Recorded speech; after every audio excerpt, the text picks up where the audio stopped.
Bonjour à tous amis, c'est Matt. Aujourd'hui sur Disturb Universe, je vous retrouve une nouvelle fois pour parler high-tech. Comme vous avez pu le voir dans le titre, on parle une nouvelle fois d'un produit de chez Asus ROG. Ils m'ont gentiment livré cette souris, la Pugio 2, pour que je puisse tester et donner mon avis. Donc avant de commencer, je remercie Asus ROG de me faire confiance sur cette vidéo. La voici, la Asus ROG Pugio 2. Elle est disponible depuis mars 2020 et fait directement suite à la Pugio première du nom. Cette souris est pensée pour le gaming, mais là n'est pas sa plus grande particularité. En effet, cette magnifique souris à l'allure sobre est conçue pour une utilisation ambidextre, ce qui veut dire que la souris peut être utilisée par un droitier comme par un gaucher. Elle est accompagnée d'un système de LED RGB rappelant son prédécesseur, la Pugio. Mais ça me fait penser également à la Gladius 2 Origin, que j'ai en ma possession. Vous l'aurez compris, à la manière de la vidéo sur le ROG Scar 2 et le ROG Hero 2, on va détailler les caractéristiques de l'appareil, la tester sur le terrain et comparer avec une souris plus ou moins du même prix. Tout d'abord, vous l'avez compris, cette souris est très récente et allie robustesse, sobriété et rapidité. Parlons un peu de son rendu extérieur, car il y a beaucoup de choses à dire. Déjà, voici les différents accessoires livrés avec la souris. Une boîte triangulaire, un câble USB-C, un dongle USB, une petite plaque en plastique granuleux, un logo et sa notice. Il y a 3 types de liaison avec votre ordinateur. Une connexion filaire avec son câble USB type C vers USB, une connexion sans fil avec un dongle USB de 2,4 GHz, et finalement une connexion sans fil via Bluetooth. La connexion filaire se fait comme n'importe quelle souris, elle est d'ailleurs instantanée. En revanche, un gros point fort pour une utilisation portable est que la latence entre le dongle et la souris en sans fil et l'ordinateur et la souris avec le câble est la même. Il est donc impossible de voir la différence entre du wireless et du filaire, et on verra ça un peu plus tard. Bon, on range le dongle dans la souris et le câble dans la boîte. Au niveau de la connectivité Bluetooth, pourquoi cette souris dispose d'une telle technologie? La réponse est très simple, l'autonomie. Mais à quel prix? Car sinon ce serait inutile de proposer un dongle. Le Bluetooth est principalement destiné à la bureautique, regardez ses mails, YouTube, internet, etc. Du coup, le léger point faible est la latence. Il y a une petite latence visible pour la connectivité Bluetooth, ce n'est pas dérangeant pour de la bureautique comme je vous le disais, mais pour du gaming, il faut privilégier le dongle. Et au-delà de ça, votre connexion Bluetooth vous permet de vous relier à votre smartphone par exemple, ce qui est plutôt utile pour une utilisation sur son téléviseur. On peut donc changer de mode de connexion via le bouton sélecteur que vous voyez juste ici. Et ça va de soi, cette souris embarque donc une batterie, qui permet de tenir 60 heures avec le dongle et 100 heures en Bluetooth. Le niveau de la batterie peut être affiché grâce au logiciel Armoury Crate, mais on en reparlera.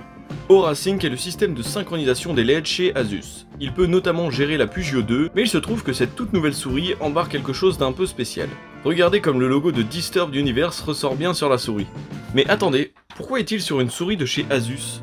La plaque de plastique fournie avec la souris permet une personnalisation supplémentaire. Et laissez-moi vous dire que c'est génial. Prenez n'importe quel logo, dessinez-le au marqueur sur la plaque et voilà le résultat. Je peux vous donner un petit conseil. À l'aide d'une imprimante, imprimez un pochoir de 2 cm² environ et reportez le logo sur la plaque au marqueur. Voilà encore un point positif sur cette souris. Vous voyez cette petite boîte triangulaire? Il s'agit d'accessoires supplémentaires. Un peu à la manette de la Xbox Elite, il y a des pièces de rechange pour une ergonomie personnalisée. Dans cette boîte, on retrouve 2 switches, une pince et 4 boutons. Les boutons de part et d'autre de la souris sont aimantés, ce qui permet de les retirer très facilement pour changer son mode d'ergonomie. Je vais pas vous mentir, j'aime vraiment la personnalisation et les modifications sur un périphérique. Au niveau des switches, ce qui est incroyable sur cette souris, c'est que, en plus de la connectivité dont on a parlé tout à l'heure, les boutons principaux de la souris sont personnalisables avec différentes forces d'activation. Les switches par défaut demandent une force de 40 grammes. Et un point très positif et axé sur la durabilité est que, même si jamais un switch tombe en panne, la souris n'est plus inutilisable. Car le système pour changer un switch, vous le voyez à l'écran, est très simple et rapide. Aucune soudure et rien d'autre qu'un tournevis. Mais ce n'est pas tout, je vous parlais de sa rapidité. La souris embarque un capteur ayant pour résolution maximale 16 000 dpi. C'est la sensibilité du capteur optique. Et depuis votre logiciel, vous pouvez donc changer la sensibilité à votre guise. Il y a également une solution rapide si vous utilisez la souris sans le logiciel Armoury Crate, ou sur un autre support qu'un ordinateur. Sous la souris se trouve un bouton DPI, qui, une fois appuyé 5 secondes, permet de régler la sensibilité avec la molette et un indicateur de couleur. Ces différentes couleurs sont sur la page officielle de la souris sur le site d'Asus. En plus des 16 000 dpi, la souris accueille 400 IPS, soit 400 fois 2,54 cm traités toutes les secondes. Pour faire simple, c'est une fréquence pour le traitement des images lues avec le capteur optique. On peut donc en déduire que cette souris est de haute qualité, car l'intervalle de dpi est très grand, mais la fréquence l'est aussi. À titre comparatif, la Asus ROG Chakram possède le même capteur optique, et donc des performances similaires. On arrive à une des dernières parties de la vidéo, le logiciel Armoury Crate. Après la désynchronisation de votre souris avec AuraSync, il est possible de gérer les mises à jour de firmware, les boutons macro, les DPI, les LED indépendantes et les indications LED. Sur la première page, vous pouvez changer la fonction des différents boutons de la souris. Je ne vais pas m'attarder dessus car ce n'est pas l'objectif de la vidéo. Ensuite, dans le prochain onglet Performance, vous pouvez régler jusqu'à 4 niveaux de DPI, ce qui correspondent chacun à une pression sur le bouton DPI de la souris. Vous verrez alors quel preset vous utilisez grâce à la couleur sur la souris et sur le logiciel. En paramétrant vos 4 modes, vous pourrez changer sans aide du logiciel. Vous avez ensuite la fréquence de scrutation, qui, je vous le rappelle, peut monter jusqu'à 400 IPS, pouces par seconde, soit une fréquence de 1000 Hz. Et enfin, la sensibilité du bouton, qui est au minimum de 12 millisecondes. Vous avez aussi le Angle Snapping qui donne un aspect plus smooth à la souris. Les différents onglets suivants permettent de calibrer la souris ou de changer ses LED. Mais vous avez aussi l'alimentation, avec une alerte lumineuse modulable selon le niveau de batterie que vous souhaitez, et aussi la mise en veille de votre souris. Bon, sur le papier, c'est bien beau, mais testons ça plus concrètement. Voici le rendu avec le dongle de 2,4 GHz sur Call of Duty Warzone. Et maintenant, je suis en USB type C. Je finis par le Bluetooth.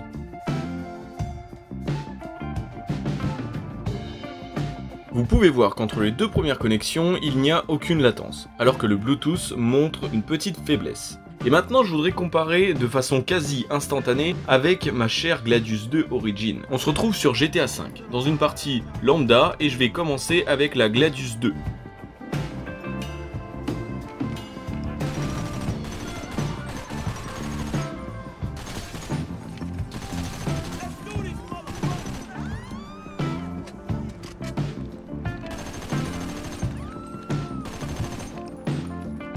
On change pour la Pugio 2.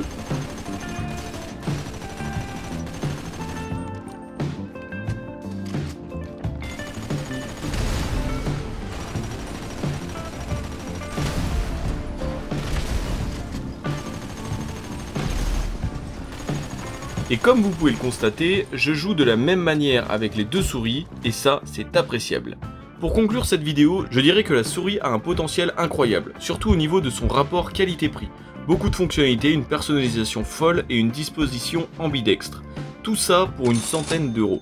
Pour moi, le gros point faible est sa disposition ambidextre, car la prise en main est légèrement compromise en comparaison avec la Gladius 2. Mais néanmoins, je recommande grandement la Pugio 2, car elle en vaut la peine. Je remercie encore une fois Rogue pour l'envoi de cette souris. Et moi, je vous donne rendez-vous une prochaine fois pour une prochaine vidéo. À la prochaine et salut!